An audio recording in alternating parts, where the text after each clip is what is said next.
Good evening. I'm Renard Dineski, the director of this play. It is so good to see you. You are in for a real treat. When you involve technology, sometimes there's a little delays, and there was tonight. So I appreciate you sticking around for me. Some reminders before the show begins. We've made quite a few changes in our lives, haven't we, due to COVID? You're all masked up, and that's just the way I want you to be. So because of that, make sure that during intermission you don't cluster in the lobby. If you go to the restroom, try to make sure there's not too many people in there along with you. Stay socially distant. At the end of the show, you'll want to go and tell the cast what a wonderful job they have done, and they will do a wonderful job for you tonight. But I want you to do the meet and greet at a distance. And so you'll wave to them rather than going and giving them a hug or shaking their hand. And I would very much appreciate that. In tonight's performance, I have no fewer than 3 real-life couples. The actors that play couples on the stage are dating in real life. So if you do not see them social distancing up here, that is why. All the other actors will be socially distant, and we're being very careful ourselves. Make sure that you have silenced your cell phones. In the non-COVID version of this play, vast amounts of food are eaten.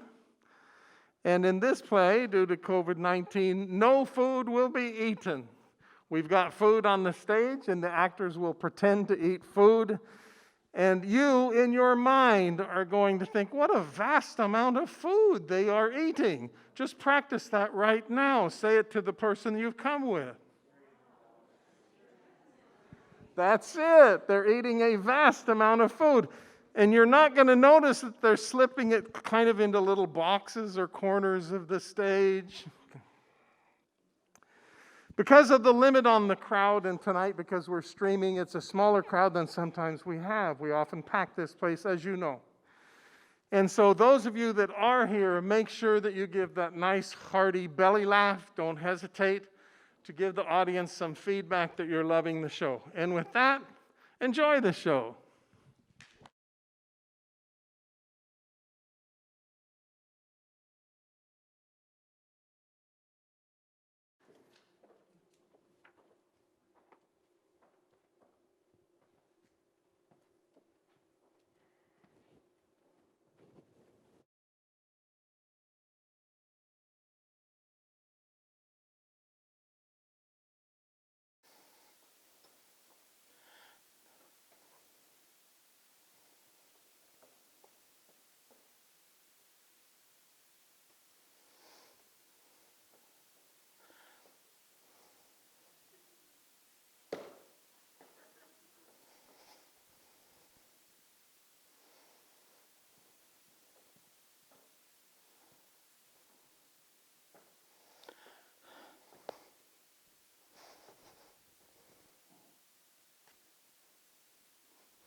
Did you hear what I was playing, Lane?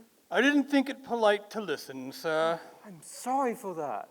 For your sake. I don't play accurately. Anyone can play accurately, but I play with wonderful expression. As far as the piano is concerned, sentiment is my forte. Yes, sir. Have you got the cucumber sandwiches cut for Lady Bracknell? Yes, sir. Lovely. By the way, Lane, I see that on Thursday night, when Lord Shawman and Mr. Worthing were dining with me, 8 bottles of champagne are entered as having been consumed. Yes, sir. Why is it that at a bachelor's establishment the servants invariably drink the champagne? I ask merely for information. I attribute it to the superior quality of the wine, sir.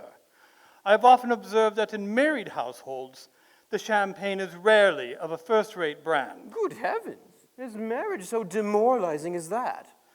Well, I believe it is a very pleasant state, sir. I have had very little experience with it myself. I've only been married once, and that was in a consequence to a misunderstanding between myself and a young person. I'm not much sure I'm interested in your family life, Lane. No, sir, it's not a very interesting subject. I never think of it myself. Very naturally, I'm sure. That will do. Thank you, sir. Lane's views on marriage seem somewhat lax. Really, if the lower orders aren't setting us a good example, then what on earth is the use of them? They seem as a class to have absolutely no sense of moral responsibility.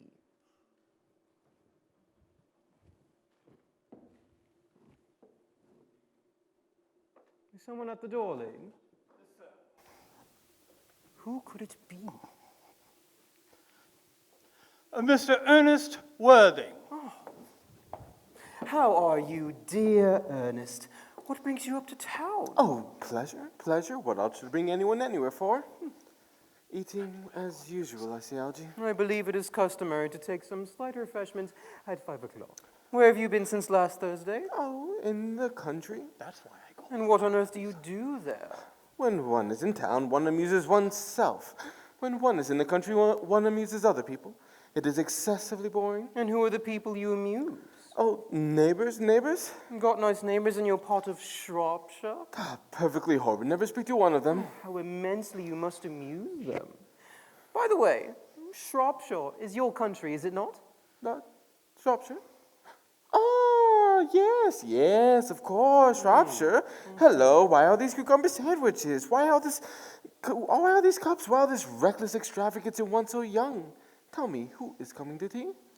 Merely Aunt Augusta. And Gwendolen. Oh, how perfectly delightful. Yes, that is all very well.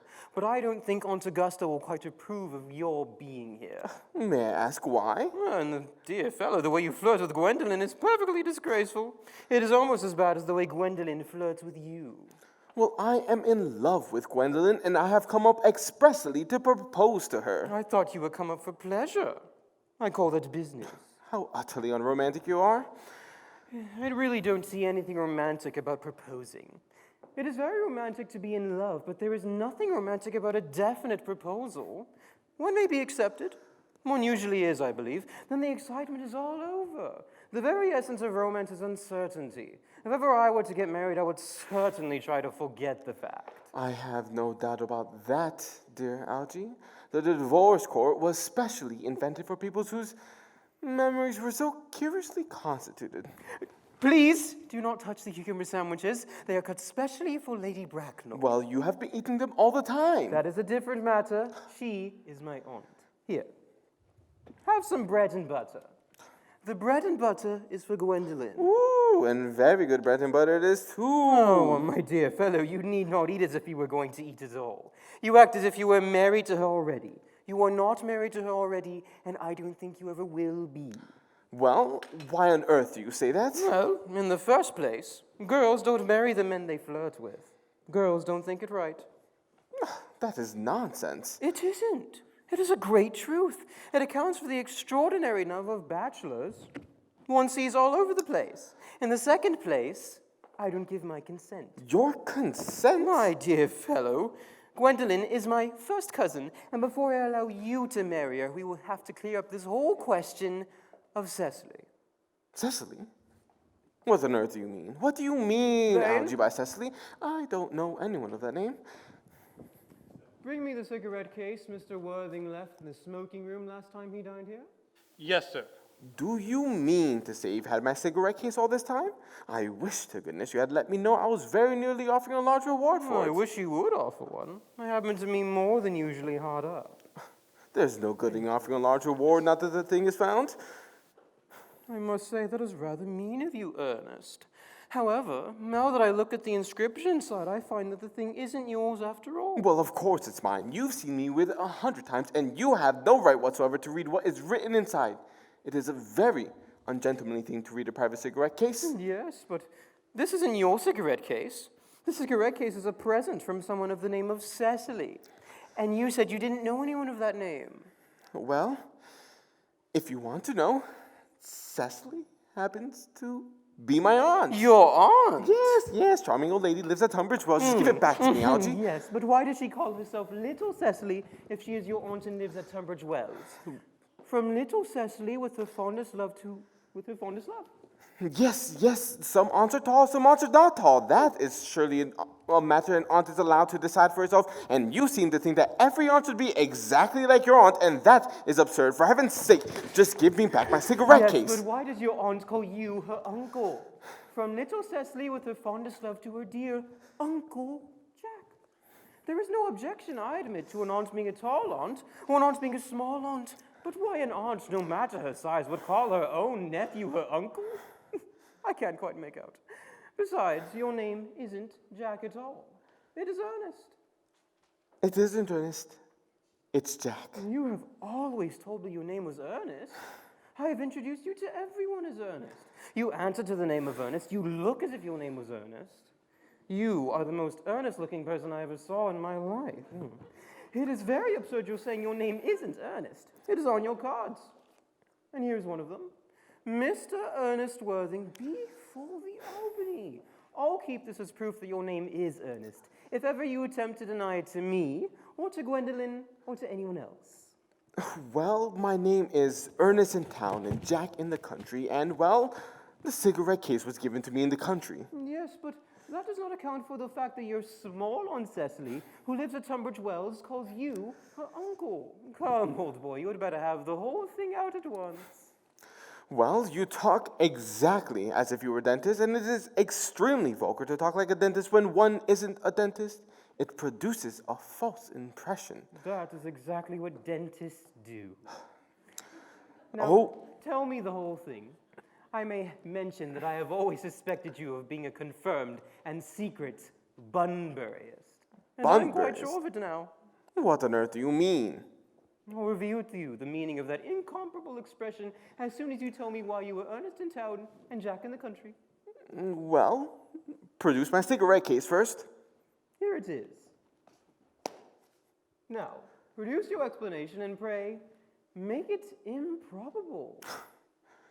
My dear fellow, there is nothing improbable about my explanation at all. In fact, it is perfectly ordinary. Old Mr. Thomas Cardew, an old gentleman of charitable and kindly disposition, found me and adopted me and gave me the name of Worthing, and he made me in his will guardian to his granddaughter, Miss Cecily Cardew. Cecily, who calls me uncle out of motives of respect, something you couldn't possibly appreciate, made me, lives at my place under the country, under the admiral charge of her governess, Miss Prism. Where is that place in the country, by the way? That is nothing to you, dear boy. And I may tell you candidly that the place is not in Shropshire. I suspected that. I have Bunburied all over Shropshire on 2 separate occasions. Now, go on. Why are you Ernest in town and Jack in the country? My dear fellow, I don't know if you'll be able to understand my real motives. You are hardly serious enough. But when one is placed in the position of guardian, one has to adopt a high moral tone on all subjects. And as a high moral tone is hardly said to conduce to one's health and one's happiness, in order for me to get to town, I have always pretended to have a younger brother of the name of Ernest who lives in the Albany and gets in the most dreadful scrapes. That, my dear Algie, is the whole truth, pure and simple. The truth is rarely pure and never simple. What you really are is a Bunburyist. I was quite right in saying you're a Bunburyist. Bunburyist, what does this mean? You have invented for yourself a very useful younger brother called Ernest, in order that you may be able to go up into town as often as you like. I have invented for myself an invaluable permanent invalid called Bunbury in order that I may be able to go down into the country whenever I choose. Bunbury is perfectly invaluable. For example, if it weren't for Bunbury's extraordinarily bad health, for instance, I wouldn't be able to dine with you at Willis's tonight, for I've really been engaged to Aunt Augusta for more than a week. But I haven't asked you to dine with me anywhere tonight. Well, you had better dine with your Aunt Augusta. I haven't the smallest intention of doing anything of the kind. I dined there on Monday, and once a week is more than enough time to dine with one's own relations. And I perfectly know well whom she will place me next to tonight. She will place me next to Mary Farquhar, who always flirts with her own husband across the dinner table. That sort of thing is not very pleasant. Indeed, it is not even decent, and that sort of thing is enormously on the increase. The amount of women in London who flirt with their own husbands is perfectly scandalous. It looks so bad. It is simply washing one's own clean linen in public. Besides, now that I know you to be a confirmed and secret Bunburyist, I naturally want to talk to you about Bunbury. I want to tell you the rules. Well, I am not a Bunburyist at all. If Gwendolen accepts me, I'm going to kill my younger brother. Indeed, I think I'll kill him in any case. Cecily is getting a little too interested in him, and it is rather a bore. So, by the end of the week, I shall got rid of my younger brother, and I strongly advise you to do the same with your invalid friend with the absurd name. Nothing will induce me to part with Bunbury. And if you ever do get married, which seems to me extremely problematic, you will do very well to know Bunbury. A man who marries without knowing Bunbury has a very tedious time of it. If a girl like Gwendolen ever marries me, I'm certainly going to be satisfied with that. Well, if you think for a second that your wife will not know Bunbury, you are wrong. She will know her, because in marriage, 3 is company and 2 is none. For heaven's sake, don't try to be cynical. It's perfectly easy to be cynical. My dear fellow, it isn't easy to be anything nowadays. There's such a lot of beastly competition about. Oh, that must be Aunt Augusta. Only relatives or creditors, evering in that Wagnerian manner. Now, if I get Aunt Augusta out of the way for 10 minutes, in order that you may have the opportunity for proposing to Gwendolen tonight, can I dine with you at Willis's? I suppose so, if you want to. Yes, but you must be serious about it. I hate people who are not serious about meals. It is so shallow of them.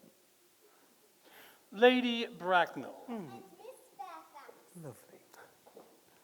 Good afternoon, Algernon. I hope you are behaving very well. I'm feeling very well, Aunt Augusta. That is not quite the same thing. In fact, the two things rarely go together. Dear me, you are smart. I am always smart. Am I not, Mr. Worthing? You're quite perfect, Miss Fairfax. Oh, I hope I am not that. We'll leave no room for developments, and I intend to develop in many directions. I'm sorry if we're a little late, Algernon. I was obliged to call on dear Lady Harbury. I hadn't been there since her poor husband's death. I never saw a woman so altered. She looks quite 20 years younger. And now I'll have a cup of tea and one of those nice cucumber sandwiches you promised me. Certainly, Aunt Augusta. Gwendolen, won't you come over here and sit here? I'm quite comfortable where I am, Mama. Lane, why are there no cucumber sandwiches?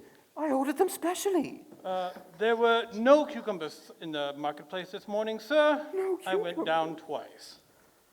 Oh, no cucumbers? No, sir. Not even for ready money. That will do, Lane.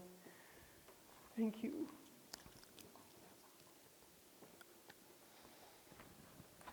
I am greatly distressed, Aunt Augusta, about there being no cucumbers in the market, not even for ready money.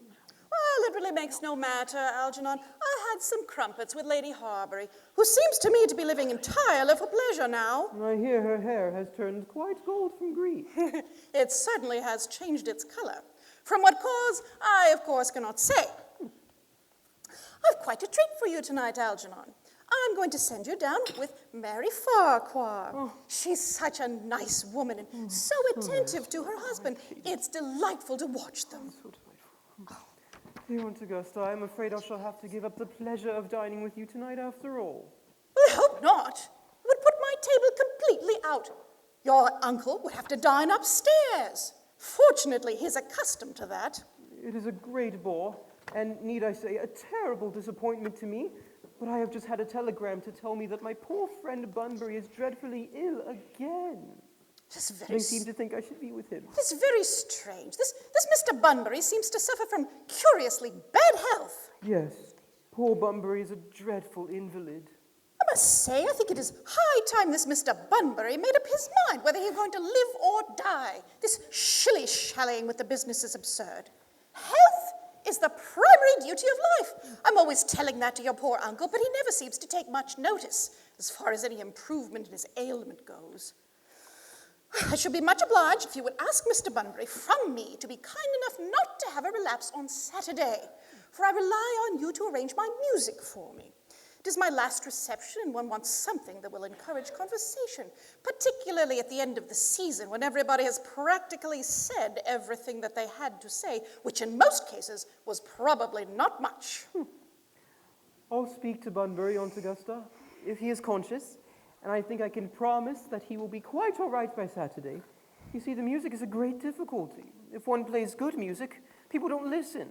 And if one plays bad music, people don't talk. But I'll run over the program I've drawn out if you will kindly come with me into the next room for a moment. Thank you, it is very thoughtful. I'm sure the program will be delightful after a few expurgations. French songs I cannot possibly allow. People always seem to think they're improper, and look shocked, which is vulgar, or laugh, which is worse.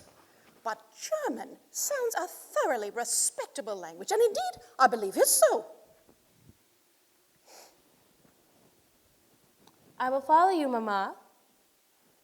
Yes, please do. Charming day it has been, Miss Fairfax. Pray, don't talk to me about the weather, Mr. Worthing. Whenever someone talks to me about the weather, I feel quite certain they mean something else. And that makes me so nervous. And I do mean something else. I knew so, and in fact, I am never wrong. Miss Fairfax, ever since I met you, I've admired you more than any girl I've ever met since I met you. I've been quite well aware of the fact, and at any rate, I wish that you had been more demonstrative in public for your feelings for me. For me, you've always had an irresistible fascination, and even before I met you, I was far from indifferent to you.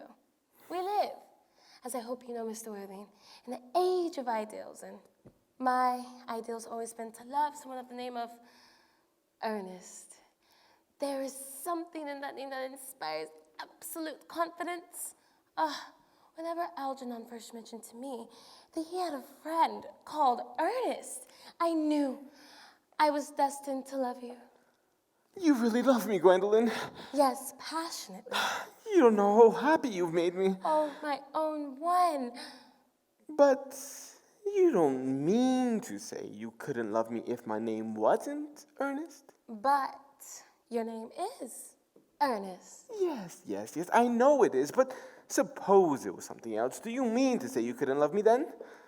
That is clearly metaphysical speculation. And like most metaphysical speculation has very little reference to do with the facts of your life as we know them.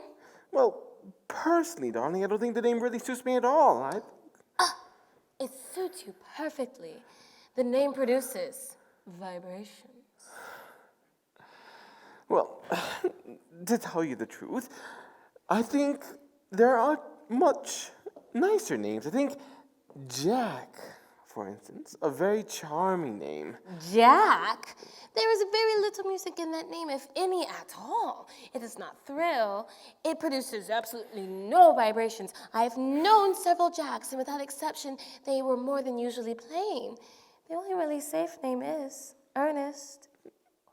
Well, I must get christened at once. Christened? I mean, we must get married at once. There's no time to be lost. Married, Mr. Worthy? Well, yes. I said that I love you, and, well, you led me, Miss Fairfax, to believe that you didn't feel so indifferent to me. Yes, I adore you, but you have not proposed to me yet. The subject of marriage hasn't even been touched upon. Well, may I propose to you now? I think it is certainly an admirable opportunity, and to spare you any disappointment, Mr. Worthing, I think it quite fair to tell you that I am fully determined to accept you. My own one. Yes, Mr. Worthing? What have you got to say to me? Well, you know what I've got to say to you. Yes, but you don't. Say it. Will you marry me? Of course I will, darling. How long have you been about it? I'm afraid to say that you've had very little practice in how to propose at all. Well, I've never loved anyone in the world more than you. Yes, but men often propose for practice. I know my brother Gerald does. All my girlfriends tell me so. Mr. Worthing, what beautiful brown eyes you have. They are quite brown. I hope you will always look at me just like that, especially when there are others present. Mr. Worthing, rise, sir, from this semi-recumbent posture. It is most indecorous. Mamma, I must beg you to retire. Mr. Worthing is not quite finished yet. Finished what, may I ask? I'm engaged to be married to Mr. Worthing, Mamma. Pardon me, you are not engaged to anyone. When you do become engaged to someone, I, or your father, should his health permit him, will inform you of the fact. An engagement should come upon a young girl as a surprise. Pleasant or unpleasant as the case may be, it is hardly a matter she should be allowed to arrange for herself. And now, I have a few questions to put to you, Mr. Worthing. While I'm making these inquiries, you, Gwendolen, will wait for me below in the carriage. But, Mamma, please. Gwendolen, the carriage.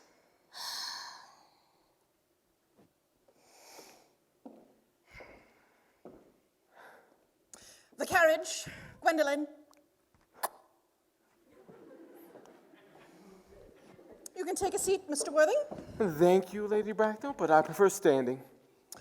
I feel bound to tell you that you are not down on my list of eligible young men, although I have the same list as the dear Duchess of Bolton has. We work together, in fact. However, I'm quite ready to enter your name, should your answers be what a really affectionate mother requires. How old are you? 29. A very good age to be married at. I've always been of the opinion that a man who desires to get married should know either everything or nothing. Which do you know, Mr. Worthing? I know nothing, Lady Bracknell. I'm pleased to hear it. I do not approve of anything that tampers with natural ignorance. Ignorance is like a delicate exotic fruit. Touch it, and the bloom is gone. What is your income? Between 7,000 and 8,000 a year. In land or in investments? In investments, chiefly. That is satisfactory. What between the duties expected of one during one's life and the duties exacted of one after one's death, land has ceased to be either a pleasure or a profit. It gives one position and prevents one from keeping it up. That is all that can be said about land. Well, I have a country house with some land, of course, attached to it, about 1,500 acres, I believe, but I don't depend on it for any of my real income. In fact, as far as I'm concerned, the poachers are the only ones who can make anything out of it. Country house? How many bedrooms? Well, that matter can be cleared up afterwards. You have a townhouse, I hope. A girl with a simple, unspoiled nature like Gwendolen could hardly be expected to reside in the country. Yes, I own a house on Belgrave Square, but it is let by the year to Lady Bloxham. But I can get it at whenever I want, at least at 6 months' notice. Lady Bloxham. I don't know her. She goes by very little. She's a lady considerably advanced in years. Nowadays, that is no guarantee of respectability of character. What number in Belgrave Square? 149. The unfashionable side. I thought there was something. What are your politics? I am afraid I really have none. I am a liberal unionist. Oh, they count as Tories. They dine with us. Or come in the evening, at any rate. Now to minor matters. Are your parents living? I'm afraid I have lost both my parents. To have lost one parent, Mr. Worthing, may be regarded as a misfortune. To have lost both looks like carelessness.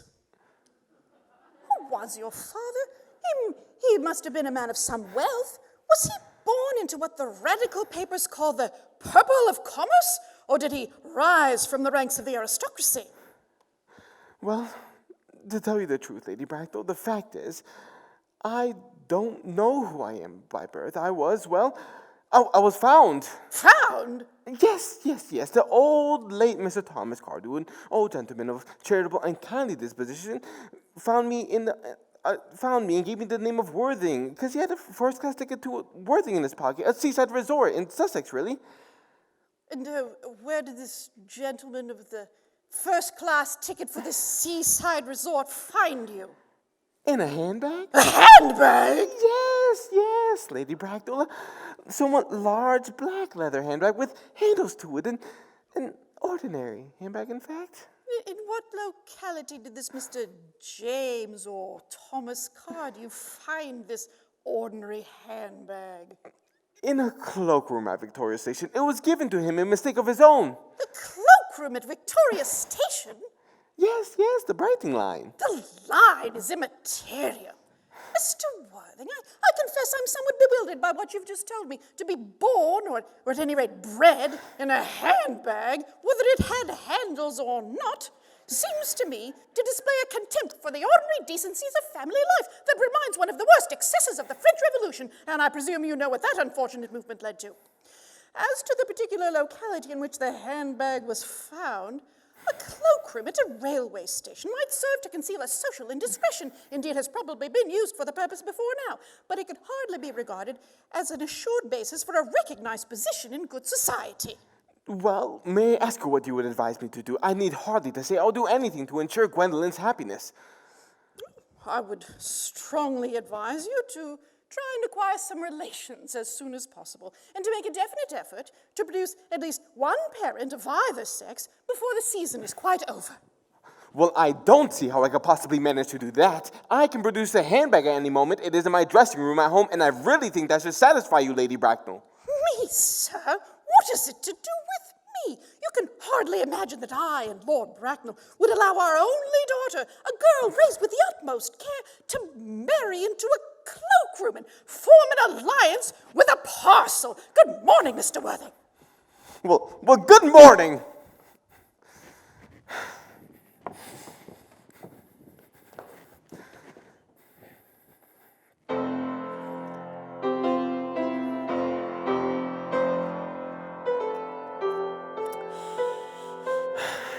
For goodness sake, Algie, quit playing that ghastly tune. How idiotic you are.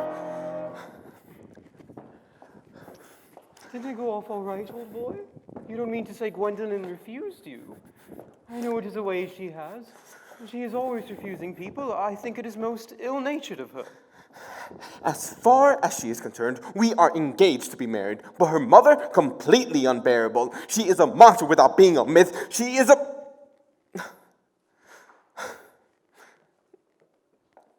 I beg your pardon, Algie. I suppose I shouldn't talk about your own aunt before you in that manner. My dear boy, I love hearing my relations abused. It is the only thing that makes me put up with them at all. Relations are simply a tedious pack of people who haven't got the remotest idea of how to live, nor the smallest instinct on when to die. That is nonsense, Algie. It isn't. Well, I won't argue about the matter. You always want to argue about things. That is exactly what things were originally made for. Oh, upon my word, if I thought so, I'd shoot myself. Say, Algie, you don't think that in about 150 years that Gwendolyn will become anything like her mother, do you? All women become like their mothers. That is their tragedy. No man does that is his. Is that clever? It is perfectly phrased, and quite as true as any observation in civilized life should be. Well, I am sick to death of cleverness. Everybody is clever nowadays. You can't go anywhere without meeting clever people. The thing has become an absolute public nuisance. I wish to goodness we had at least a few fools left. We have. Well, I would extremely like to meet them. What do you think they talk about? The fools? About the clever people, of course. What fools. By the way, did you tell Gwendolyn the truth about your being Ernest in town and Jack in the country? My dear fellow, what extraordinary ideas you have to behave to a woman. One doesn't certain blurt these things out. The only way to behave to a woman is to make love to her if she is pretty, and to another if she is plain. That is nonsense, Algie. It isn't. But I've been thinking more on the case of my brother Ernest, and candidly, I think I will say that he died in Paris this week of apoplexy. Lots of people die of apoplexy quite suddenly, don't they? Yes, but that is hereditary, my dear fellow. It's the sort of thing that runs in families. You had much better say a severe chill. A chill. You're sure that isn't hereditary? Of course it isn't. All right, my poor brother Ernest, carried off suddenly by a severe chill. That gets rid of him. But I thought you had said that Miss Cardew was a little too much interested in your poor brother Ernest. Won't she feel his loss a good deal? Well, I am glad to say that Miss Cecily isn't a silly romantic girl. She's got a capital appetite, goes on long walks, and pays no attention at all to any of her lessons. Oh, wow. I would very much like to see Cecily. You will do no such thing. She is excessively pretty, and she is only just 18. Just 18. Have you told Gwendolyn that you have an excessively pretty ward who is only just 18? One doesn't blurt these things out, Algie. And besides, Gwendolyn and Cecily are meant to be the bestest of friends. I bet you more than half an hour they will be calling each other sister. Women only do that when they have called each other a lot of other things first. Now, my dear fellow, if we want to get a good table at Willis's, we must really go and dress. Do you know it is nearly 7, and I'm hungry. I never knew you when you weren't. Well, what shall we do after dinner? Go to a theater? Oh no, I loathe listening. Well, let us go to the club. I hate talking. Well, we could trot round to the Empire at 10. Oh no, I can't bear looking at things. It's so silly. Well, what shall we do? Nothing. Nothing. It is hard work doing nothing. However, I don't mind hard work where there is no definite object of any kind. Miss Fairfax. Gwendolyn, upon my word. Algie, kindly turn your back. I have something very particular I want to say to Mr. Worthing. Really, Gwendolyn, I don't think I can allow this at all. Algie, you always adopt a strictly immoral outlook on life, and you're not quite old enough to do that.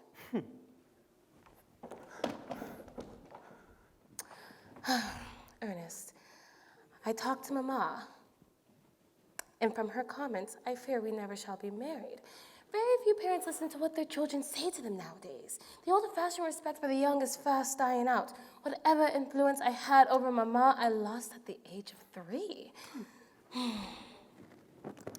Though I may get married, and then marry someone else. Marry often.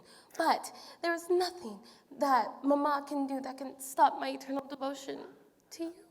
Gwendolyn, darling.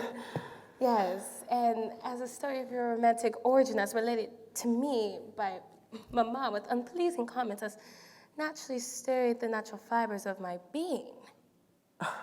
But your address in the town I have, what is your address in the country? The Manor House, Woolton, Hertfordshire. Right. And there's a good postal service there, I suppose.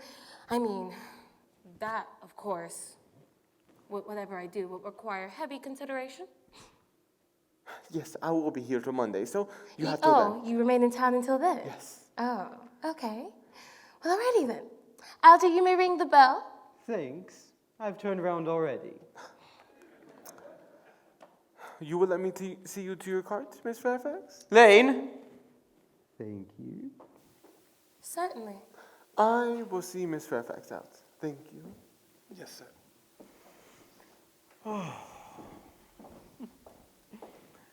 Tomorrow, Lane, I'm going bunburying. Yes, sir. I shall probably not be back till Monday. You can put up my dress clothes, my jacket, and all my Bunbury suits. Yes, sir. I hope tomorrow will be a fine day, Lane. It never is, sir. Lane, you're a perfect pessimist.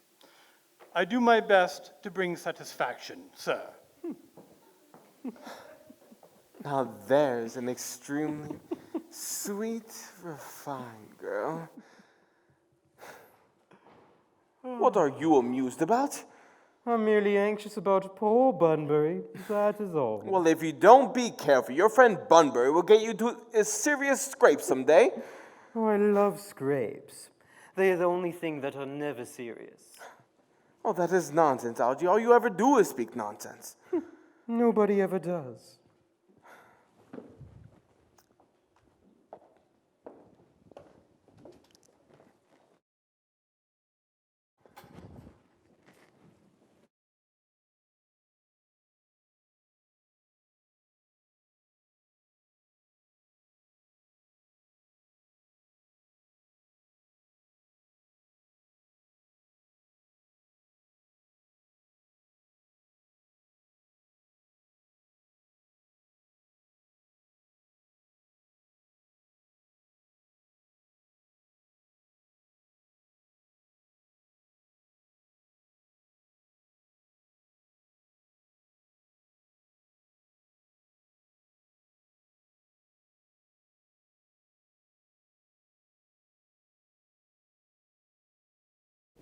Cecily, surely such a town occupation as watering flowers is rather more one's duty than yours, especially at a moment when intellectual pleasures await you.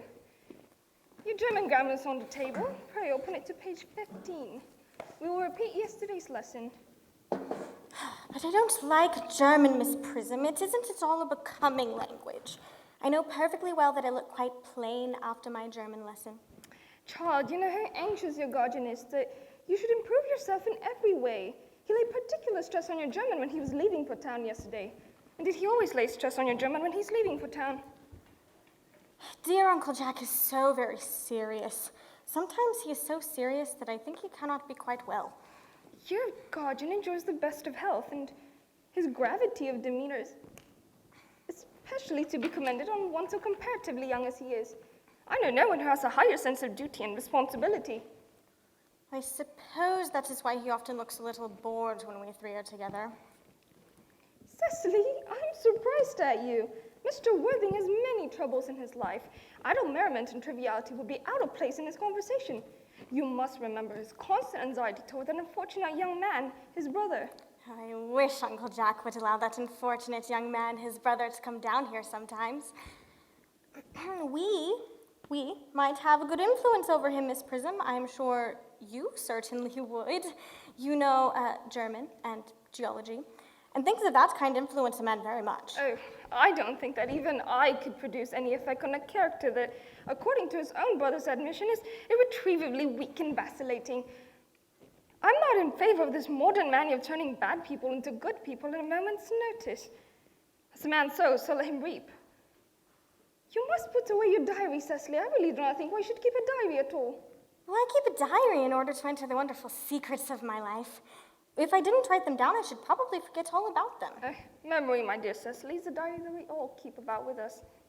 Yes, but it usually chronicles the things that have never happened and couldn't possibly have happened. Well, I believe that memory is responsible for nearly all the 3-volume novels. Do not speak slightingly of the 3-volume novels. I wrote one myself in earlier days. Did you really, Miss Prism? How wonderfully clever you are. I hope it did not end happily. I don't like novels that end happily. They depress me so much. The good ended happily and the bad ended happily. That is what fiction means. I suppose so, but it seems very unfair. And was your novel ever published? Oh, alas, no. The manuscript was unfortunately abandoned. Abandoned? Oh, I say the word in the sense of lost or mislaid. To your work, child, these speculations are profitless. Oh, but I see dear Dr. Chasuble coming up through the garden. Dear Dr. Chasuble, this is indeed a surprise. And how are we this morning? Miss Prism, I trust you are well? Miss Prism has just been complaining of a slight headache.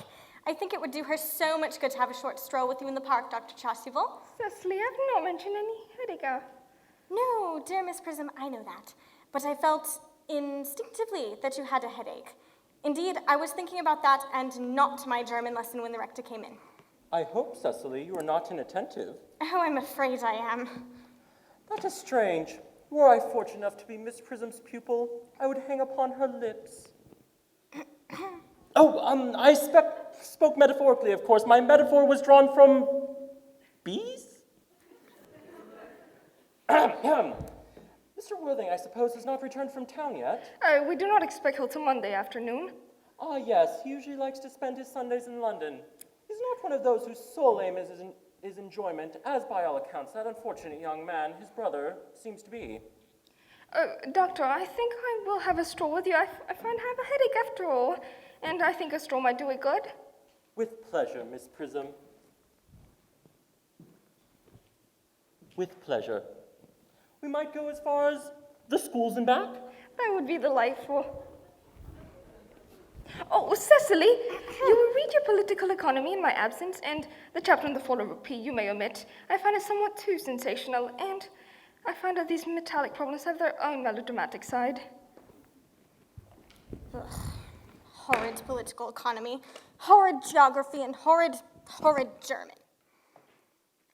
Ernest Worthing has just driven over from the station. Mr. Ernest Worthing, Uncle Jack's brother.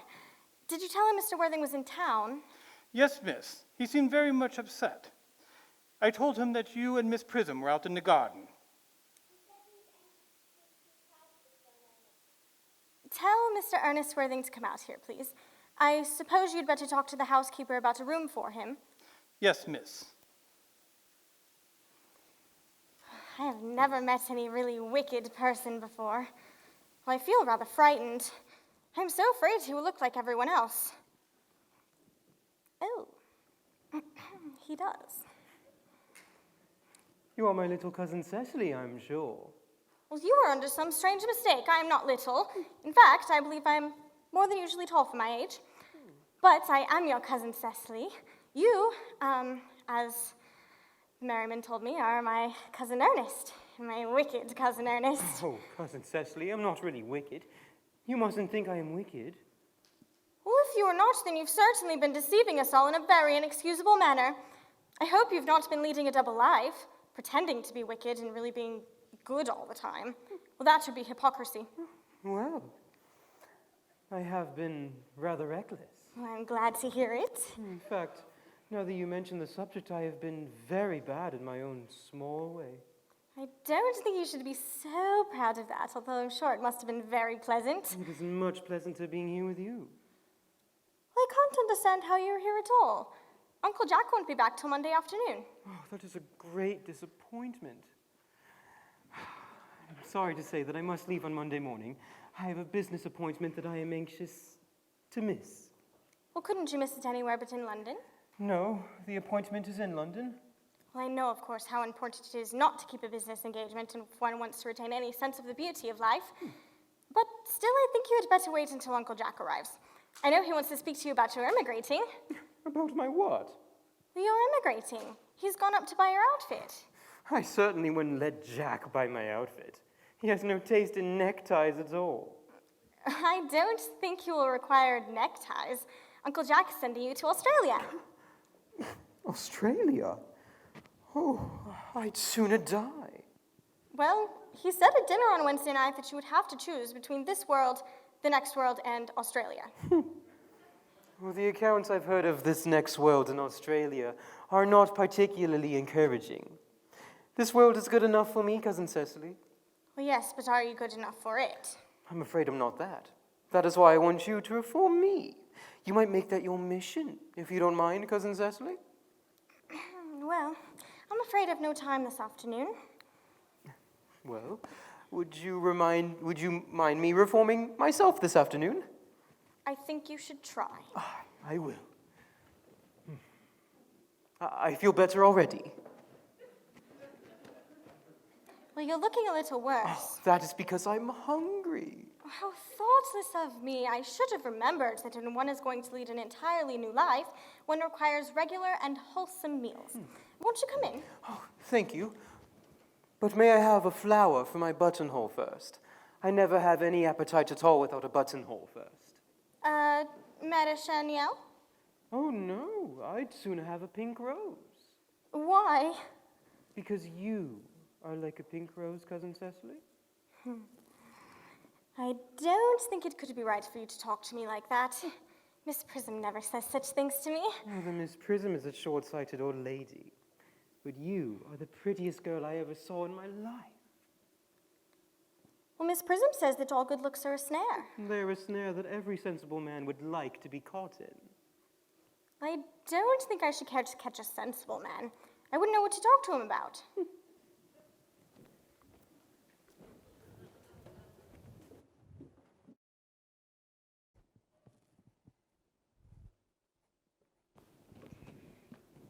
You're too much alone, dear Dr. Chasuble. You should get married. A misanthrope I can understand, but a womanthrope, never. The precept as well as the practice of the primitive church was distinctly against matrimony. Oh, well, that is obviously the reason why the primitive church has not lasted up to the present day. And you should be careful. This very celibacy leads weaker vessels astray. And by remaining persistently single, a man converts himself into a permanent public temptation. But is a man not more attractive when married? Oh, no man is ever attractive, except to his wife. Then often I've heard, not even to her. Well, that depends on the intellectual sympathies of the woman. Maturity can always be depended on. Ripeness can be trusted, but we young women are green. Green? Oh, I spoke horticulturally. My metaphor was drawn from fruits. Oh, but where is Cecily? Well, perhaps she followed us to the schools. Mr. Worthing? Mr. Worthing? Returned sooner than expected. I hope you all are doing well. We did not expect you till Monday afternoon. Mr. Worthing, I trust this garb of woe does not show some terrible calamity has occurred. Yes, my brother. More extravagant debts? Still leading his life of pleasure. Dead. Your brother Ernest dead? Quite dead. What's a lesson for him? I trust he will profit by it. Dear Mr. Worthing, please allow me to offer my sincere condolences. You will always have the pleasure of knowing you are always the most generous and forgiving of brothers. Yes. But at the end, it was a very sad blow. Were you with him at the end? No, he died abroad, in Paris, in fact. And he expects him to be buried over there. In Paris? I fear that shows any serious state of mind in the last. You would no doubt wish for me to make some slight allusion to this tragic domestic affliction next Sunday. My sermon on the meaning of the manna in the wilderness can be adapted to almost any occasion, tragic or joyful, but also in this case distressing. I've preached it at harvest celebrations, christenings, confirmations, days of humiliation, and festal days. The last time I delivered it was in the cathedral as a charity sermon for the Society for the Prevention of Discontent among the Upper Orders. The bishop, who was present, was much struck by some of the allusions I drew. Yes, but you mentioned christenings, Dr. Chasuble. I suppose you know a thing or two about christening, don't you? I mean, you're constantly christening all the time, aren't you? It is, I regret to say, one of the rector's most constant duties in the parish. I've often spoken to the poorer classes on the subject, but they don't seem to know what thrift is. But is there any particular infant you were thinking of, Mr. Worthing? Your brother was, I'm assuming, unmarried, was he not? Oh, yes. Men usually are. But it is not for any dear child, Dr. Chasuble. No, it is for I would like to be christened myself this afternoon if you have nothing better to do. You, Mr. Worthing, but surely you've been christened already. Well, I certainly would have doubts about the matter. I don't remember a thing about it, and I certainly don't know if I certainly was. Well, you need not worry. The immersion of adults is perfectly canonical practice. Immersion? You need have no apprehensions. Sprinkling is all I think is advisable for this. Our weather is so changeable, and I'm often susceptible to drafts, so... Would 5:30 do? Admirably. And now, Mr. Worthing, I will not intrude into a house of mourning any longer. I only ask that you not be too bowed down by grief. what often seem to us bitter trials can be blessings in disguise. This seems to me of an extremely obvious kind. Blessing. Pleased to see you back. But what horrid clothes you've got on. Do go and change them. Cecily? My child, my child. What is the matter, Uncle Jack? Do look happy. You look as though you've got a toothache. And I've got such a surprise for you. Who do you think is in the dining room? Who? Your brother. What nonsense. I haven't got a brother. Oh, don't say that. No matter how poorly he may have behaved to you in the past, he is still your brother. You couldn't be so heartless as to disown him. I'll tell him to come out. And you will shake hands with him, won't you, Uncle Jack? These are indeed glad tidings. After we had been resigned to his loss, his sudden return seems to me peculiarly distressing. My brother's in the dining room. I don't know what it all means. This is perfectly absurd. Good heavens. Brother John, I have come down from town to tell you that I am very sorry for all the trouble that I have given you, and that I intend to lead a better life in the future. Nothing will induce me to take his hint, and I think his coming here is perfectly absurd, and I think he knows well why. Uncle Jack, do be nice. Ernest has been telling me about his poor invalid friend, Mr. Bunbury, whom he goes to visit so often, and surely there must be much good in one who is kind to an invalid and leaves the pleasures of London to sit by a bed of pain. Oh, he has been talking to you about Bunbury, has he? Yes, he has told me all about poor Mr. Bunbury and his terrible state of health. Well, I won't have him talk to you about Bunbury. It's enough to drive one frantic. Of course, I admit that the faults were all on my side, but I must say Brother John's coldness to me is peculiarly painful. I must say I expected a more enthusiastic welcome, considering it is the first time I have ever come here. Uncle Jack, if you don't shake hands with Ernest, I'll never forgive you. You'll never forgive me? Never, never, never. Fine, but this is the last time I shall do it. It is pleasant, is it not, to see such a reconciliation? I think we should leave the brothers to it. Cecily, you will come with us. Certainly, Miss Prism. My little task of reconciliation is over. You have done a wonderful thing today, dear child. We must not be premature in our judgments. Well, I feel very happy. You young scoundrel, Algie, you had much better get out of this place. I don't allow any Bunburying here. We have put Mr. Ernest's things in the room next to yours, sir. What? I suppose that is all right. What? Mr. Ernest's luggage, sir. I have unpacked it and put it in the room next to yours. His luggage? Yes, sir. 3 portmanteaux, a dressing case. I'm afraid I can't stay more than a week this time. Merriman, order the dog cart at once. Mr. Ernest has suddenly been called back to town. Yes, sir. What a fearful lie you are, Jack. I haven't been called back to town at all. Yes, you have. I haven't heard anyone call me. Your duty as a gentleman calls you back. My duty as a gentleman has never interfered with my pleasures in the smallest degree. And I can quite understand that. Well, Cecily is a darling. You will not speak of Miss Cardew like that. I don't like it. Well, I don't like your clothes. You look perfectly ridiculous in them.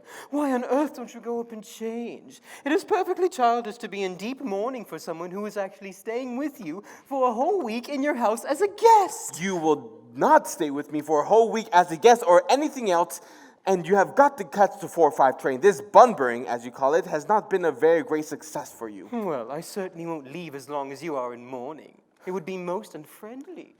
Well, will you go if I change my clothes? Yes, if you are not too long. I've never seen anyone take so long to dress and with such little result. Well, it is better than simply being always overdressed as you are. If I am occasionally a little overdressed, I make up for by being always immensely overeducated. Your vanity is ridiculous. Your conduct an outrage, and your presence in my garden utterly absurd. However, you have got to catch the 4:05 train, and I hope you have a pleasant journey back to town. This bun-burying, as you call it, hasn't been a very great success for you. I think it has been a great success. I'm in love with Cecily, and that is everything. But I must see her before I go and make arrangements for another Bunbury.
There she is.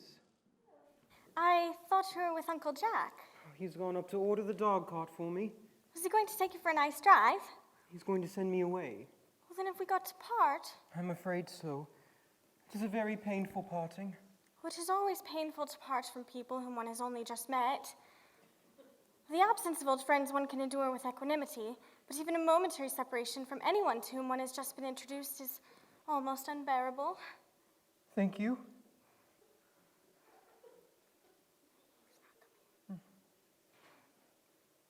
The dog cart is at the door, sir. It can wait, Merriman, for 5 minutes. Yes, miss. Cecily, I hope I shall not offend you if I state quite frankly and openly that you seem to me to be in every way the visible personification of absolute perfection. I think your frankness does you great credit, Ernest. If you allow me, I will copy your remarks into my diary. Do you really keep a diary?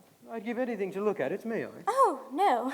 You see, it is simply a very young girl's record of her own thoughts and impressions, and consequently meant for publication. But pray, Ernest, don't stop. I delight in taking down from dictation. I have reached absolute perfection. You can go on. I'm quite ready for more. Oh, don't cough, Ernest. When one is dictating, one should speak fluently and not cough. Besides, I don't know how to spell a cough. Well, Cecily, ever since the moment that I first laid eyes upon your wondrous and incomparable beauty, I have dared to love you wildly, devotedly, passionately, hopelessly. I don't think that you should say that you love me wildly, passionately, devotedly, hopelessly. Hopelessly doesn't seem to make much sense, does it? Cecily, The dog cart is waiting, sir. tell it to come round next week at the same hour. Yes, sir. Uncle Jack would be very much annoyed if he knew you were staying on till next week at the same hour. I don't care about Jack.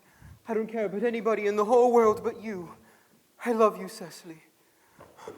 You will marry me, won't you? Oh, you silly you, of course. Why, we have been engaged for the last 3 months. For the last 3 months. Yes, it will be exactly 3 months on Thursday. But how did we become engaged? Well, ever since dear Uncle Jack first confessed to us that he had a younger brother who was very wicked and bad, you of course had formed the chief topic of conversation between myself and Miss Prism. And for a man who is much talked about is always very attractive, one feels there must be something in him after all. I dare say it was foolish of me, but I fell in love with you, Ernest. Darling. And when was the engagement actually settled?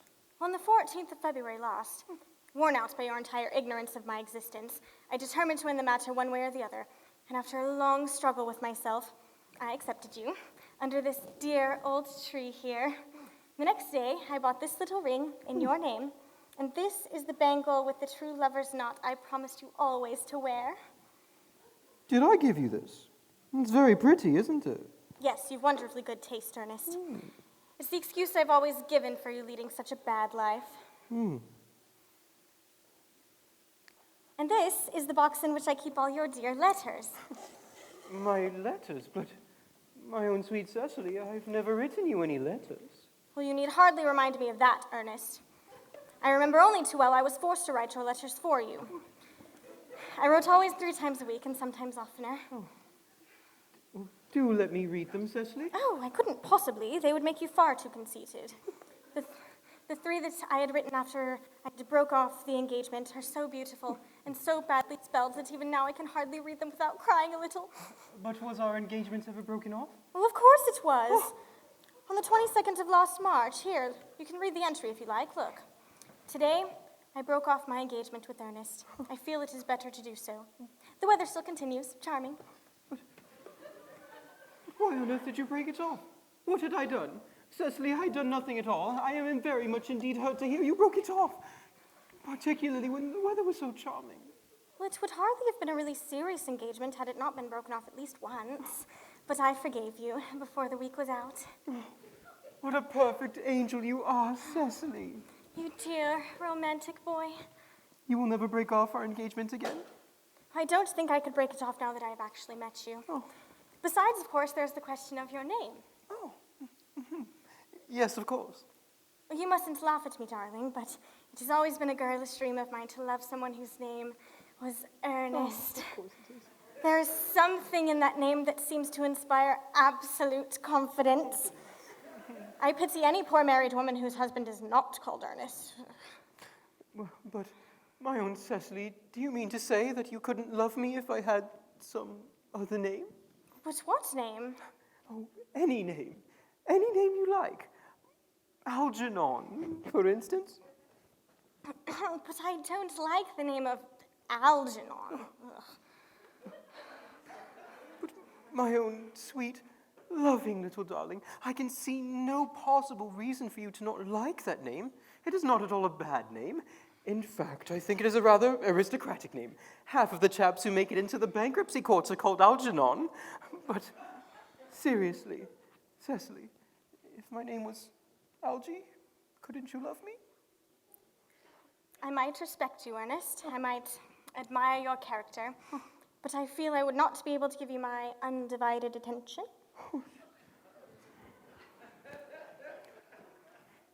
Your rector is, I assume, extremely and thoroughly practiced in all the rites and rituals of the church? Oh, yes. Dr. Chasuble is a most learned man. He's never written a single book, so you can imagine how much he knows. Oh. Then I must be off at once on a most important christening. I mean on most important business. of Oh. course. I shan't be away for more than 30 minutes. Considering we have been engaged since the 14th of February, and I've only met you today for the first time, I feel it is rather hard that you should leave me for such a long period as 30 minutes. Couldn't you make it 20? I'll be back in no time. What an impetuous boy he is. I like his hair so much. I must enter his proposal into my diary. A Miss Fairfax has just called for Mr. Worthing on a very important business, Miss Fairfax states. Isn't Mr. Worthing in his library? Mr. Worthing has gone in the direction of the rectory some time ago. Pray tell the lady to come out here. Yes, Mr. miss. Worthing is sure to be back soon, and you can bring tea. Yes, miss. Miss Fairfax. No doubt one of the many elderly women that are involved in some of Uncle Jack's philanthropic work in London. I don't quite like women who are involved in philanthropic work. I think it is so forward of them.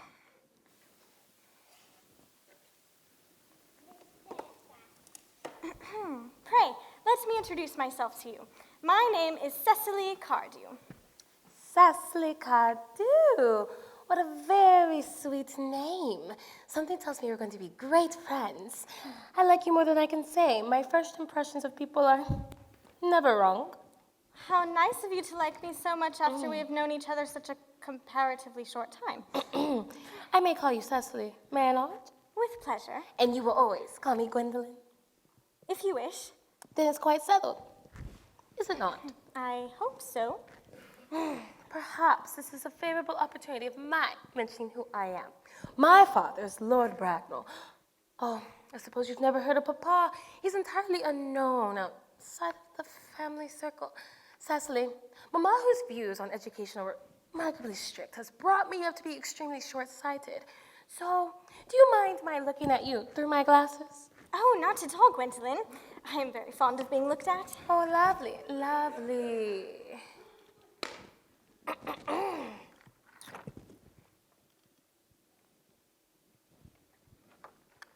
Oh! You're female. Your mother or some female relative of some advanced years resides here as well? Oh, no, I have no mother, nor in dear. fact any relations. Indeed. My- And your guardian? My guardian, with the assistance of Miss Prism, has the arduous task of looking after me. And once again, may I ask your guardian? I am Mr. Worthing's ward. How secretive of him. He never mentioned to me that he had a ward. However, I'm unsure, but this really gives me feelings of unmixed delight. Cecily, I am bound to state that I really like you. I've liked you ever since I met you, but now that I know that you are Mr. Worthing's ward, I can't help expressing a wish that you were, well, just a little older than you seem to be and not so alluring in appearance. And if I may speak candidly. Oh, pray do. I think that when anyone has anything unpleasant to say, one should always be quite candid. Well, to speak with perfect candor, Cecily, I wish that you were fully 42 and more than unusually plain for your age. Ernest has a strong, upright nature, and disloyalty will be as impossible to him as deception. But even men of the most noblest character are susceptible to the influence of others' physical charms. I beg your pardon, Gwendolyn. Did you say Ernest? Yes. Oh, but it is not Mr. Ernest Worthing who is my guardian. It is his brother, his elder brother. He never mentioned to me that he had a brother, but that must account for it. And now that I think of it, no man ever mentions his brother. The subject seems most distasteful to most men. Oh, Cecily, you've lifted a load from my mind. I was growing almost anxious. It would have been a shame if any cloud had come across a friendship like ours, would it not? But now, back to other business. You are quite sure that it is not Mr. Ernest Worthing who is your guardian? No, quite sure. In fact, I'm going to be his. I beg your pardon. Oh, dearest Gwendolyn, there's no reason why I should make a secret of it to you. Our little country newspaper is sure to chronicle the fact next week. Mr. Ernest Worthing and I are engaged to be married. Well, for it's very curious to me that he asked me to be his yesterday at 5:30 afternoon. I am sorry, Cecily, but I am engaged to Mr. Ernest Worthing. There must be some misunderstanding. Ernest proposed to me exactly 10 minutes ago. Huh. Well, it is quite curious once again for me that he proposed to me yesterday at 5:30. Pray do, if you want to verify the instance. I never travel without my diary. One should have something sensational to read on the train. I'm sorry, Cecily, if it is any further disappointment to you, but I'm afraid that I have the prior claim. Well, it would distress me more than I could say, dear Gwendolyn, if it caused you any mental or physical anguish. But I feel bound to point out that since Ernest proposed to you, he's clearly changed his mind. Are you alluding to me as an entanglement? Huh. Well, if my boy has been entrapped into any foolish promise, I consider it my duty to rescue him with a firm hand. Whatever unfortunate entanglement my dear boy may have gotten himself into, I will never reproach him with it after we are married. Oh, and there you go with the entanglement once again. You are presumptuous. And on an occasion of this, it becomes more than one's moral duty to speak their mind. It becomes a pleasure. Do you suggest, Miss Fairfax, that I entrapped Ernest into an engagement? How dare you? This is no time for wearing the shallow mask of manners. When I see a spade, I call it a spade. Oh, Cecily, I am glad to say that I have never seen a spade. It is quite obvious other social spheres have been widely different. Shall I lay tea as usual, miss? Yes, Merriman, tea as usual. Are there any interesting walks in the vicinity, Miss Cardew? Oh, yes, a great many. From the top of one of those hills quite close, one can see 5 counties. Huh. 5 counties. I'm afraid I should not like that. I hate crowds. I suppose that is why you live in town. What a well-kept garden this is, Miss Cardew. So glad you like it, Miss Fairfax. I had no idea there were this many flowers in the country. Yes, flowers are as common here, Miss Fairfax, as people are in London. Well, I had no idea if anyone resides here in the country. It quite bores me to death. Ah, this is what the newspapers call agricultural depression, is it not? I believe the aristocracy are suffering very much from it just at present.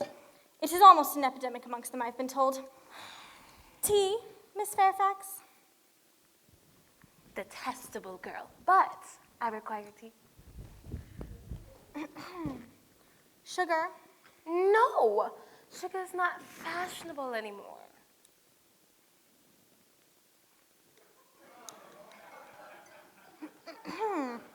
Cake or bread and butter? Bread and butter. Cake is rarely seen in the best of houses nowadays.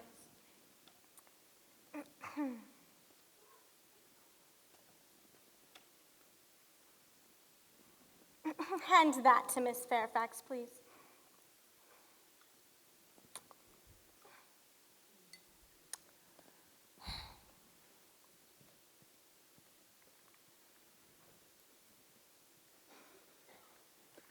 You have filled my tea with lumps of sugar.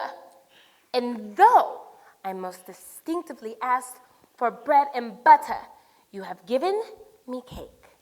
I am known for the gentleness of my disposition and the extraordinary sweetness of my nature. But I must warn you, Miss Cadu, you may go too far.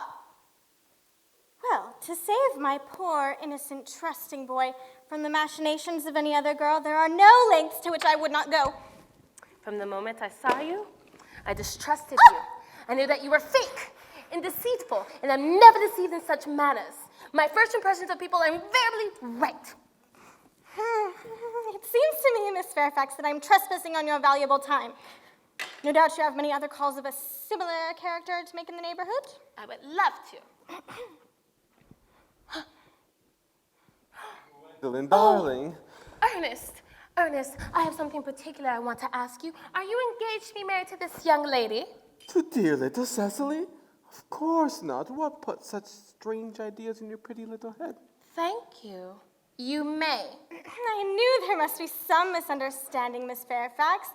The gentleman who is standing next to you at present is my guardian, Mr. John Worthing. John? And this is Uncle Jack. Jack? Here is Ernest. A moment, Ernest. May I ask you, are you engaged to be married to this young lady? To what young? Good heavens, Gwendolyn. Yes, to good heavens, Gwendolyn. I mean to Gwendolyn. Of course not. I could have put such an idea in your pretty little head. Thank you. You may. I am afraid there is some slight air miscadu. The man whose hand you're holding at present is my cousin, Mr. Algernon Moncrief. Algernon Moncrief? Oh, I'm smart, am I not? Always Algie. Are you really called Algernon? I cannot deny it. Oh, And is your name really John? I could deny it if I liked.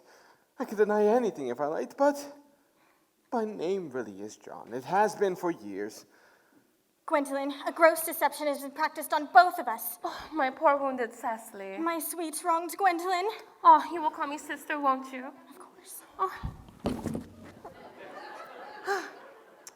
Ernest, John, I would like to ask you one question. Where is your brother Ernest at present?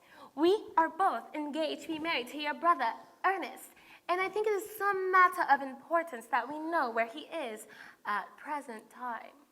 Oh, Gwendolyn, Cecily, it hurts me to have to speak the truth. It is the first time in my life I've ever been reduced to such a painful position.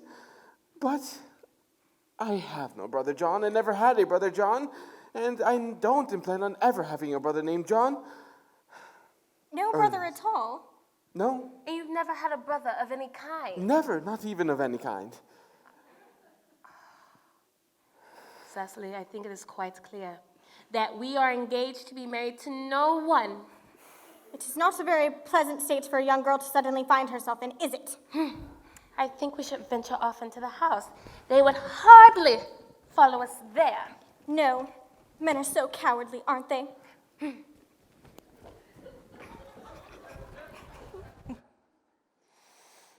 This ghastly state of things is what you call bunburying, I suppose? Yes.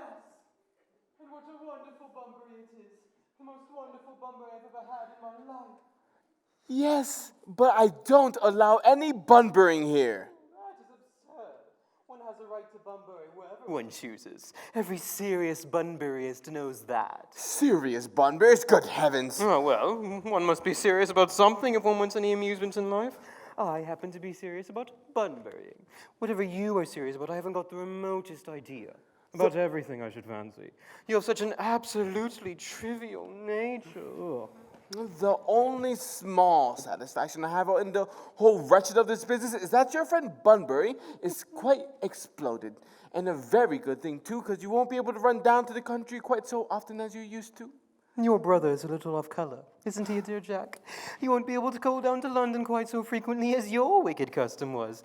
And not a bad thing either.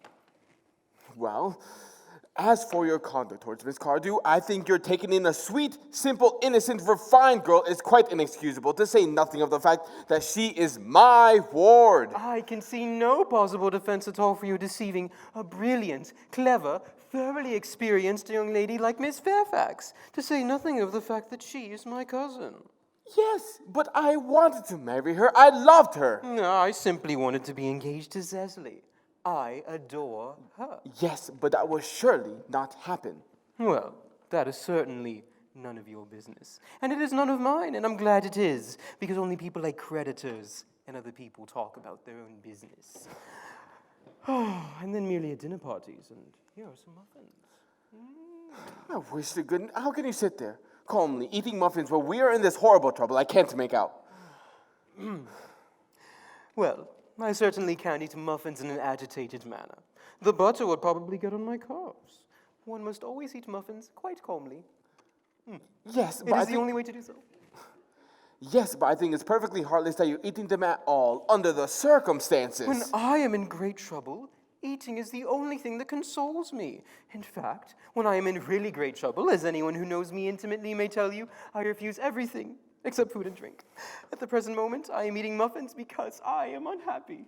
Besides, I am particularly fond of muffins. Yes, but I don't see why you should eat them in that greedy way.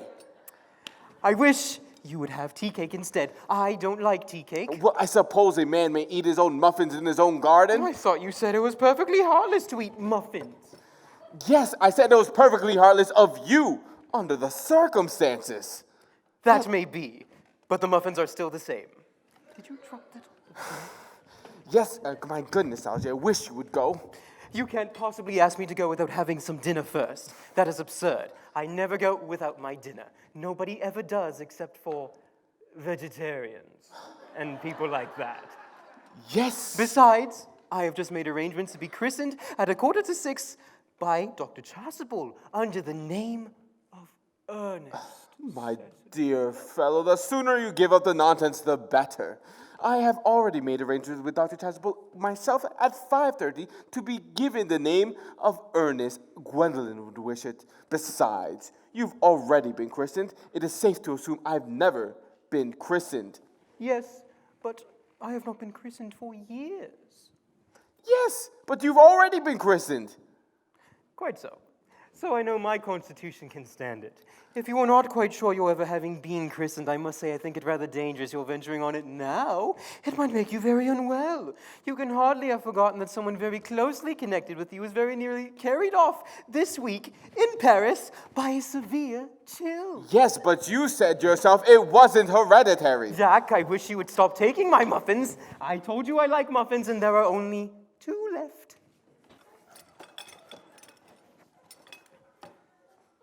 Well, I'm sure you don't like tea cake, but I can only assume that you would only serve this because you have absolutely no way of being hospitable to your guests. Yes, and I wish you would go, Algie. Why don't you go? You can't possibly ask me to go. I haven't quite finished my tea yet, and there is still 1 muffin left. Oh, delicious, so good.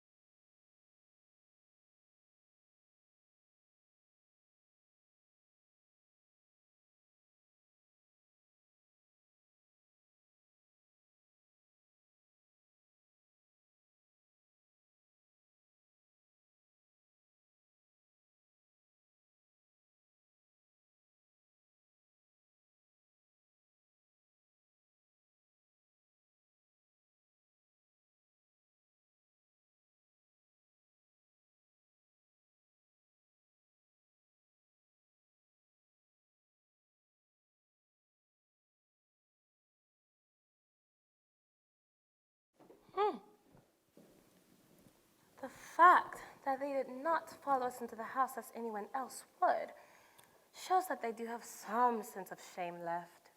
Well, they've been eating muffins. That looks like repentance. They don't even notice us. Oh, couldn't you cough? Oh, I haven't got a cough. What effrontery! They're looking at us. They're approaching. That's very forward of them. Let us preserve a dignified silence. Certainly. It's the only thing to do now.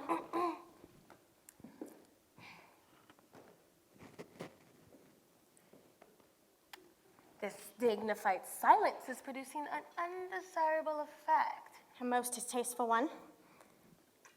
But we will not be the first to speak. Certainly not. Mr. Worthing, I have something that I would like to put to you, and much depends on your reply. An admirable idea, Gwendolyn. Mr. Moncrief, kindly answer me the following question. Why did you pretend to be my guardian's brother? In order that I may have the opportunity of meeting you. That certainly seems satisfactory explanation, does it not? Yes, dear, if you believe him. Well, I don't, but that does not affect the wonderful beauty of his answer. Oh, in matters of grave importance, style, not sincerity, is the vital thing. Mr. Worthing, what explanation can you offer to me for pretending to be your brother? Was it that you may come up to town to see me as often as possible? Can you doubt it, Miss Fairfax? I have the gravest doubts, but I intend to crush them. Their answer seems satisfactory, especially Mr. Worthing's. That seems to have some stamp of truth upon it. Yes, I am more than content with what Mr. Moncrief said. His voice alone inspires one of absolute credulity. Then, you think we should forgive them? Yes. I mean, no. You're right! There are principles at stake here that one cannot surrender. Oh no, which one of us should tell them? The task is not an easy one. Couldn't we both speak at the same time? Excellent idea! I nearly always speak at the same time as others. Would you take the time from me? Certainly. Your Christian names are still an insuperable barrier. That is all.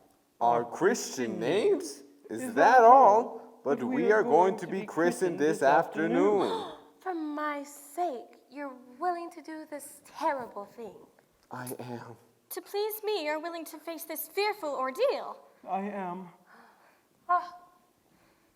And talk of the equality of the sexes and the topic of self-sacrifice, men are vastly beyond us. We are. Yes, they have moments of physical courage to which we women know absolutely nothing. Oh, darling. Gwendolyn. Darling. Lady Bracknell. Gwendolyn, what does this mean? Merely that I'm engaged to be married to Mr. Worthing, Mamma. Come here, sit down immediately. Hesitation of any kind is a sign of physical weakness in the young and mental decay in the old. Apprise, sir, my daughter's sudden departure by her trusty maid, whose confidence I purchased by means of a small coin. I followed at once by a luggage train. You will clearly understand that all communication between yourself and my daughter must cease immediately from this moment. And on this point, as indeed on all points, I am firm. Gwendolyn and I are engaged to be married. Pardon me, you are nothing of the kind, sir. And now, as regards Algernon. Algernon, Yes, Aunt Augusta? may I ask if it is in this house that your invalid friend Mr. Bunbury resides? Oh no, but Bunbury doesn't live here. Bunbury's not here at present. In fact, Bunbury's dead. Dead? When did Mr. Bunbury die? His death must have been extremely sudden. Oh, I killed Bunbury this afternoon. I mean, poor Bunbury died this afternoon. What did he die of? Bunbury? He was quite exploded. Exploded? Was he the victim of a revolutionary outrage? I was not aware that Mr. Bunbury was interested in social legislation. If so, he's well punished for his morbidity. Dear Aunt Augusta, I mean, he was found out. The doctors found out that he couldn't live, and so Bunbury died. Well, he seems to have had great confidence in the opinion of his physicians. I'm glad, however, at the last that he made up his mind to some definite course of action and acted under proper medical advice. And now that we have finally got rid of this Mr. Bunbury, may I ask, Mr. Worthing, who is this young person whose hand my nephew Algernon is holding in what seems to be a peculiarly unnecessary manner. That lady is Miss Cecily Cardew, my ward. I am engaged to be married to Cecily, Aunt Augusta. I beg your pardon. Mr. Moncrief and I are engaged to be married, Lady Bracknell. I do not know whether there is anything peculiarly exciting in the air of this particular part of Hertfordshire, but the number of engagements that go on seem to me to be significantly above the proper average that statistics have laid down for our guidance. I think some preliminary inquiry on my part would not be out of place. Mr. Worthing, may I ask whether Miss Cardew is at all connected with any of the larger railway stations in London? I merely desire information. Until yesterday, I had no idea there were any families or persons whose origin was a terminus. Well, Miss Cecily Cardew is the granddaughter of the late Mr. Thomas Cardew of 149 Belgrave Square, the Gervais Park, Doran, Surrey, and the Sporin, Fifeshire and B. It sounds not unsatisfactory. 3 addresses always inspire confidence, even in tradesmen. But what proof have I of their authenticity? I have carefully preserved the court guides of the period. They are open to your inspection, Lady Bracknell. I've known strange errors in that publication. Yes, but her family solicitors' names are Messrs. Markby, and Markby. Ooh, Markby, and Markby. A firm of the very highest position in their profession. So far, I am one of the Mr. Barkbys is indeed, I am heard, to be seen at dinner parties. So far, I am satisfied. Yes, how extremely kind of you, Lady Bracknell. I have also in my possession Miss Cardew's birth, baptism, whooping cough, confirmation, vaccination, and the measles, both the German and the English variety, and a negative test for COVID-19. A life crowded with incident, I see. But perhaps somewhat too exciting for a young girl. I am not myself in favor of premature experiences. I'm going to let the time for our departure approaches. We've not a moment to lose. As a matter of form, Mr. Worthing, I had better ask whether Miss Cardew has any little fortune. Oh, about 130,000 pounds in the funds. That is all, Lady Bracknell. Goodbye. So pleased to have seen you. A moment, Mr. Worthing. 130,000 pounds. And in the funds. Miss Cardew seems to me a most attractive young lady now that I look at her. Very few girls of the present age have any really solid qualities, any of the qualities that last and improve with time. We live, I regret to say, in an age of surfaces. Come over here, dear.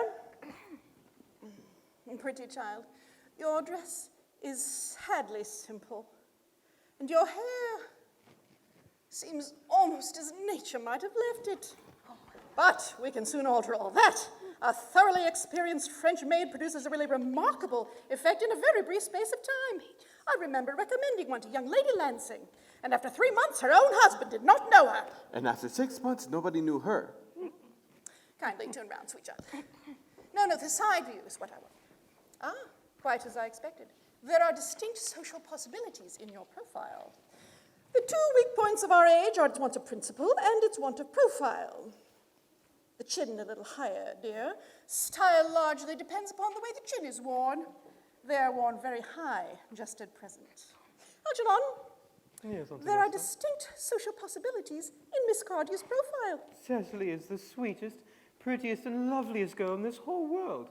And I don't care 2 pence about social possibility. Never speak disrespectfully of society, Algernon. Only people who can't get into it do that. Dear child, you know, of course, that Algernon has nothing but his debts to depend upon. But I do not approve of mercenary marriages. When I married Lord Bracknell, I had no fortune of any kind. But I never dreamed for a moment of allowing that to stand in my way. Well, I suppose I must give my consent. Thank you, Aunt Augusta. Cecily, you may bump me. Thank you, Lady Bracknell. And for the future, you may address me as Aunt Augusta. Thank you, Aunt Augusta. Marriage, I think, had better take place quite soon. Thank you, Aunt Augusta. Thank you, Aunt Augusta. I'm not to speak frankly, in favor of long engagements. They give people the opportunity of finding out one another's characters before marriage, which I think is never advisable. I beg your pardon for interrupting you, Lady Bracknell, but this engagement is quite out of the question. Miss Cardew is not allowed to marry until she comes of age and without my consent and that consent I absolutely decline to give. Upon what grounds, may I ask? Algernon is an extremely, I may almost say an ostentatiously eligible young man. He has nothing, but he looks everything. What more could one desire? It pains me to have to speak frankly to you, Lady Bracknell, about your nephew, but I don't approve at all of his moral character. I suspect him of being untruthful. Untruthful? My nephew Algernon? Impossible. I fear there can be no possible doubt about the matter. This afternoon, during my temporary absence in London on an important question of romance, Mr. Algernon obtained admission to my house under the false pretense of being my brother. And continuing his disgraceful deception, he alienated the affections of my only ward, and he stayed to tea and devoured every single muffin. And subsequently, what made it all the more worse was that after the fact that he knew that I didn't have a brother, never had a brother, don't intend on having a brother, because I distinctly told him myself yesterday afternoon. Mr. Worthing, after careful consideration, I've decided entirely to overlook my nephew's conduct to you. How extremely kind of you, Lady Bracknell. My own decision remains unaltered. Come here, sweet child. How old are you, dear? Well, I am really only 18, but I always admit to 20 at dinner parties. You're quite right in making some slight alteration. No woman should ever be quite accurate about her age. It looks so calculating. 18, but admitting to 20 at evening parties. Well, it will not be long before you are of age and free from the restraints of tutelage. So I don't think your guardian's consent is, after all, a matter of any importance. I beg your pardon for interrupting you again, Lady Bracknell, but according to the terms of her grandfather's will, Miss Cardew does not legally come of age till she is 35. That does not seem to me to be a very grave objection. 35 is a very attractive age. London society is full of women of the very highest birth who have of their own free choice remained 35 for years. Lady Dumbleton is an instance in point. She has, to my own knowledge, been 35 ever since she arrived at the age of 40, which is many years ago now. I see no reason why our dear Cecily should not be still even more attractive at the age you mention than she is at present. There will be a large accumulation of property. Algie, could you wait for me till I was 35? Oh, of course I could, Cecily. You know I could. Yes, I felt it instinctively. But I couldn't wait all that time. I hate waiting even 5 minutes for anybody. I'm not punctual myself, I know, but it is a quality I admire in others, and waiting, even to be married, is quite out of the question. Then what are we going to do, Cecily? I don't know, Mr. Moncrief. Oh, come here. My dear Mr. Worthing, as Miss Cardew states that she cannot wait until she is 35, a remark which I'm bound to say shows a somewhat impatient nature, I would beg of you to reconsider your decision. But my dear Lady Bracknell, the decision is entirely in your hands. The moment you give consent to mine and Gwendolyn's marriage, I will gladly allow Algernon to form an alliance with my ward. You must be quite aware that what you propose is out of the question. Well, then a passionate celibacy is all any of us can look forward to. That is not the destiny I propose for Gwendolyn. Algernon, of course, can choose for himself. Come, dear, we've already missed 5, if not 6 trains. To miss any more might expose us to comment on the platform. Everything is quite ready for the christenings. The christening, sir? Is it not somewhat premature? Well, both these men have requested immediate baptism. At their age? The idea is grotesque. Algernon, I forbid you to be baptized. I will not hear of such excesses. Lord Bracknell would be highly displeased if he learned this was the way in which you wasted your time and money. Am I to understand, then, that there are to be no christenings at all this afternoon? I don't think, Dr. Tazwell, as things are going, that we will really need any christenings. I'm grieved to hear such sentiments from you, Mr. Worthing. They speak of the heretical views of the Anabaptists, views I've completely refuted in 4 of my unpublished sermons. However, as your views are one peculiarly secular, I shall return at once. In fact, I've just been informed that for the last hour and a half, Miss Prism has been waiting for me in the Miss Prism? Did I hear you mention Miss Prism? Why, yes, Lady Bracknell. I'm on my way to see her right now. Pray allow me to detain you for a moment, Dr. Chasuble. This matter may prove to be one of vital importance to Lord Bracknell and myself. Is this Miss Prism a female of repellent aspect, remotely connected with education? No, she is the most cultivated of women, the very picture of respectability. It is obviously the same person. May I ask what position she holds in your household? Madam, I am a celibate. Miss Lady Bracknell, Miss Prism is Miss Cardew's esteemed governess and valued companion. In spite of what I hear of her, I must speak to her immediately. Let her be sent for. She approaches. She is nigh. I was told you expected me in the vestry there, Canon. I've been waiting for an hour and 3/4. Prism! Come here, Prism! Prism! Where is that baby? 28 years ago, Prism, you left Lord Bracknell's house, number 104 Upper Grosvenor Street, in charge of a perambulator that contained a baby of the male sex. You never returned. Several weeks later, through the elaborate investigations of the Metropolitan Police, the perambulator was discovered at midnight, standing by itself in a remote corner of Bayswater. It contained a manuscript of a 3-volume novel of more than usually revolting sentimentality. But the baby was not there. Prism, where is that baby? Lady Bracknell, I admit with shame, I do not know. I only wish I did. The plain facts of the case are these.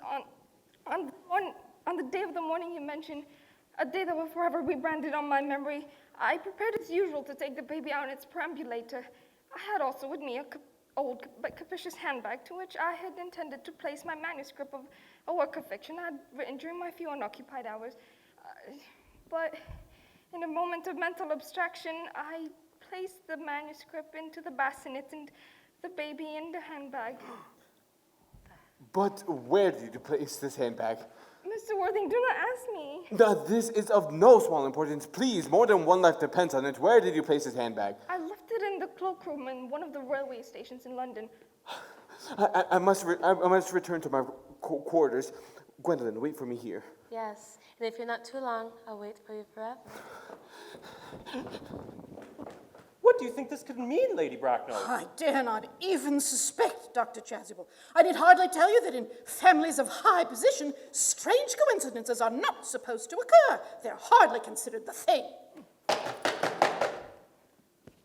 Uncle Jack seems strangely agitated. Your guardian has a very emotional nature. The noise is extremely unpleasant. It sounds as if you were having an argument. I dislike arguments of any kind. They're always vulgar and often convincing. It has stopped now. I wish he would arrive at some conclusion. I hope the suspense will last. Miss Prism, examine this. Is this a handbag that you lost? Examine it carefully, please. More than one life depends on it. It seems to be mine. Yes, here's the injury it received through an upsetting of a Gower Street omnibus to younger and happier days. Oh, and here's the stain it received through the explosion of an temperance beverage, an event and habit in Leamington. Oh, and here are my initials. Oh, I have forgotten that in an extravagant mood, I'd had them placed there. Oh, this bag is undoubtedly mine. It had been a great inconvenience being without it all these years. More than this bag is restored to you. I was the baby in the handbag. You? Yes, Mother! Mr. Worthing, I am unmarried. Unmarried? I do not deny that this is a serious blow, but cannot repentance wipe out an act of folly? Why should there be one law for man and another for women? Mother, I forgive you. Mr. Worthing, there is an error. That lady is the one that can tell you who you really are. Lady Bracknell, I hate to seem inquisitive, but would you kindly inform me of who I am? I'm afraid the news I have to give you will not altogether please you. You are the son of my poor sister, Mrs. Moncrief, and consequently, Algernon's elder brother. Alger's elder brother? Then I do have a brother after all. Cecily, I don't know how you could ever have doubted me. Dr. Chasuble, my unfortunate brother. Miss Prism, my unfortunate brother. Gwendolyn, my unfortunate brother. Oh, and I know you. You have never behaved to me like a brother at all in your life, and you had better treat me with more respect in the future. Well, my dear boy, I must admit, this is new for me. I'm out of practice. And Gwendolyn, does this clear up more questions for you? Yes, Mr. Worthing, but who are you that you have become someone else? Oh, I'd quite forgotten the point of my name. Aunt Augusta, before I was taken in the handbag, was I christened? Every luxury that money could buy, including christening, had been lavished on you by your fond and doting parents. Then what was my name? Give me the worst. Well, being the eldest son, you were naturally christened after your father. Yes, and what was his name?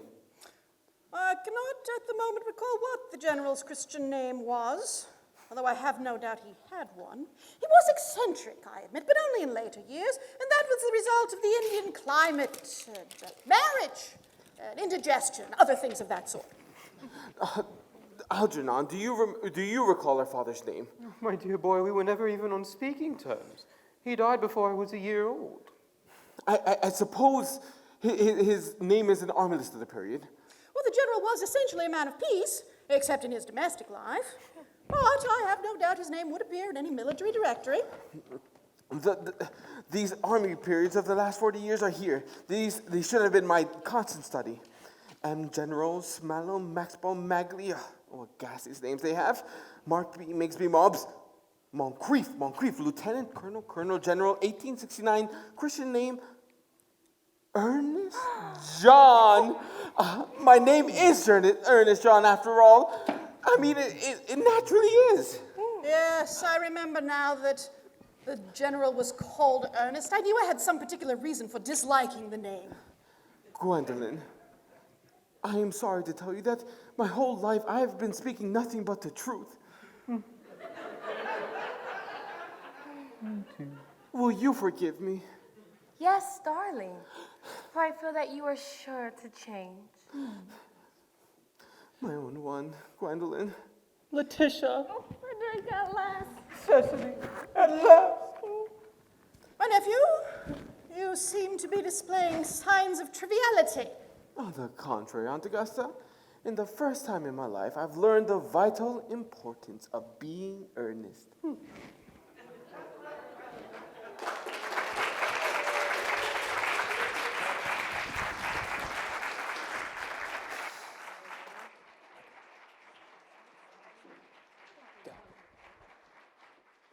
Okay, go.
Kaylin, will you marry me?